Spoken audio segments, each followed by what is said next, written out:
Lors de notre précédente vidéo, nous avons abordé comme thématique les 4 points de vulnérabilité auxquels un étudiant pourrait être confronté. Si tu ne l'as pas encore regardé, je t'invite à le faire pour mieux comprendre cette nouvelle vidéo. Aujourd'hui, dans cette nouvelle vidéo, nous allons allier théorie et pratique en te relatant l'histoire vraie, un cas concret d'une étudiante qui a malheureusement traversé l'une de ces situations. Comment cela s'est passé? Comment la situation a pu être résolue? Etc., etc. Tu es certainement intéressé. C'est parti.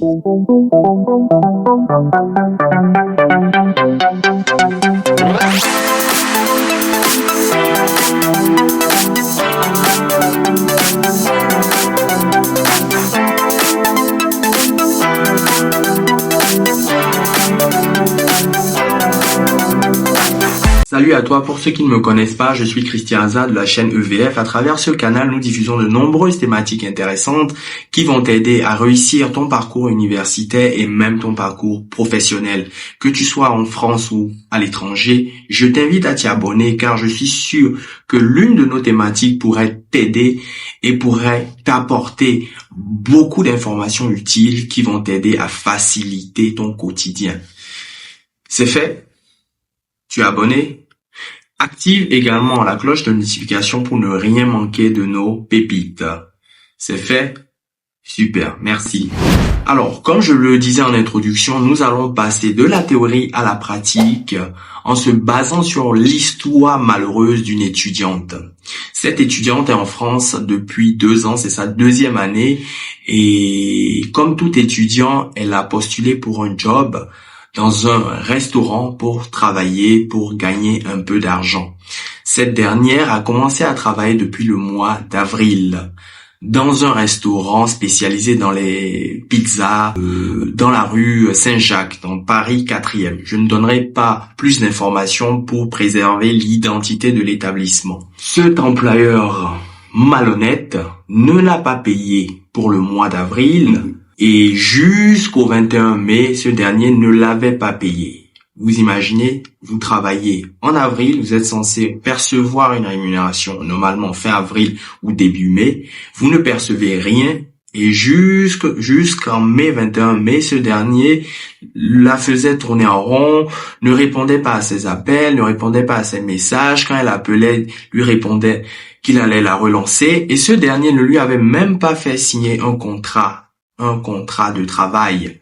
Vous imaginez la folie. Elle a travaillé pendant plusieurs semaines sans contrat et c'est aux dernières nouvelles, je crois le week-end dernier, le dimanche dernier, c'était le 17 ou le 18 mai, ce dernier l'a convoqué à son établissement pour la faire signer le contrat de travail.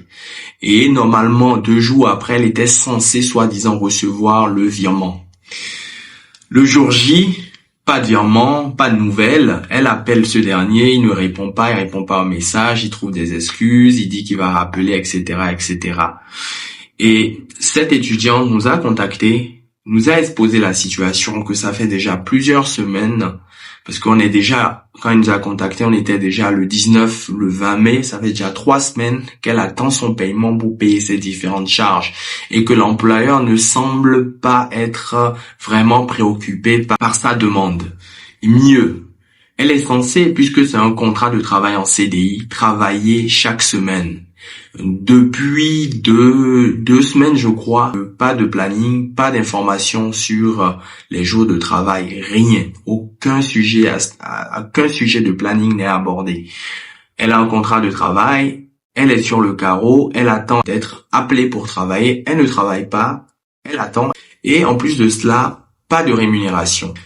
Quand cette dernière nous a contacté, nous a expliqué la situation, nous lui avons proposé de l'accompagner dans l'établissement où elle travaille pour rencontrer son employeur. L'idée derrière est de pouvoir échanger avec ce dernier, comprendre ses motivations et trouver un consensus. Le jour J, nous nous sommes présentés à l'adresse du restaurant Et je dois vous avouer que je n'étais pas surpris. Il n'était pas présent. On nous a fait attendre avec l'étudiante. Un collaborateur nous a demandé ce qu'on était venu chercher. On lui a expliqué qu'on était venu rencontrer l'employeur. Il appelle, il tourne en rond, il appelle l'employeur. Il répond difficilement. Et après, le collaborateur nous revient, nous explique que l'employeur n'est pas là, qu'il est à l'autre adresse parce qu'il a plusieurs restaurants, donc il est sur un autre site. Je lui ai fait comprendre que nous n'allons pas commencer à jouer à cache-cache, à aller de restaurant en restaurant. Passez juste lui l'information que aujourd'hui nous étions venus pour discuter avec lui, pour trouver un consensus, un accord à l'amiable. Mais étant donné qu'il n'est pas là, nous lui informons que s'il ne réagit pas dans les prochaines heures, ce différend sera réglé au prud'homme. Une fois le message passé, je n'avais aucun doute que derrière, une réaction de sa part allait se faire sentir. Et ce matin, 24 heures après notre visite, l'étudiante m'appelle pour m'expliquer que c'est bon, elle a reçu son virement.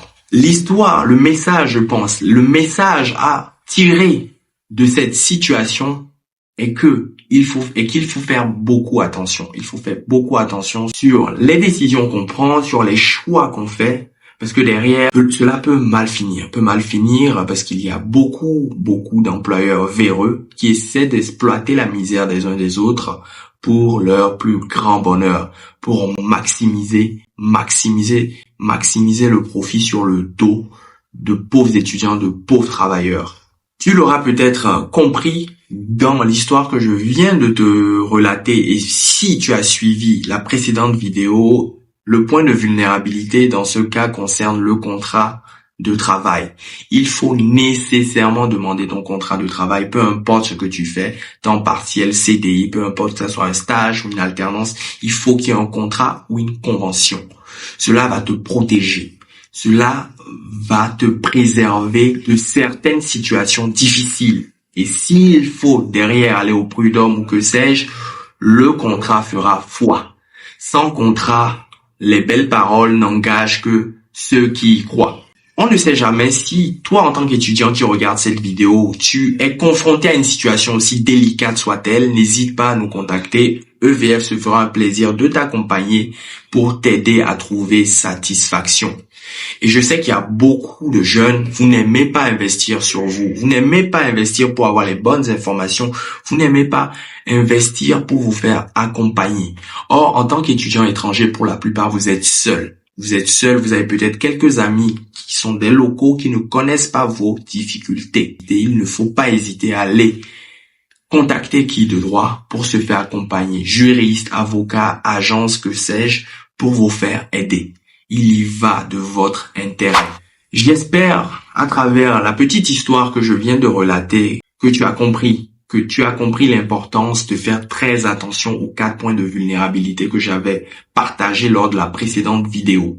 Il faut faire très attention dans nos choix, dans nos actions, pour ne pas se faire enfariner, pour ne pas se faire flouer. Car ce monde est sans pitié.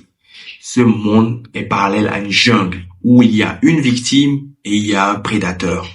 Est-ce que tu as envie d'être le prédateur ou est-ce que tu as envie d'être la victime? Bref, voici la fin de cette vidéo. J'espère qu'elle te sera utile. N'hésite pas à la liker. N'hésite pas à me mettre en commentaire si tu as déjà eu à traverser une situation délicate par le passé ou si actuellement c'est le cas.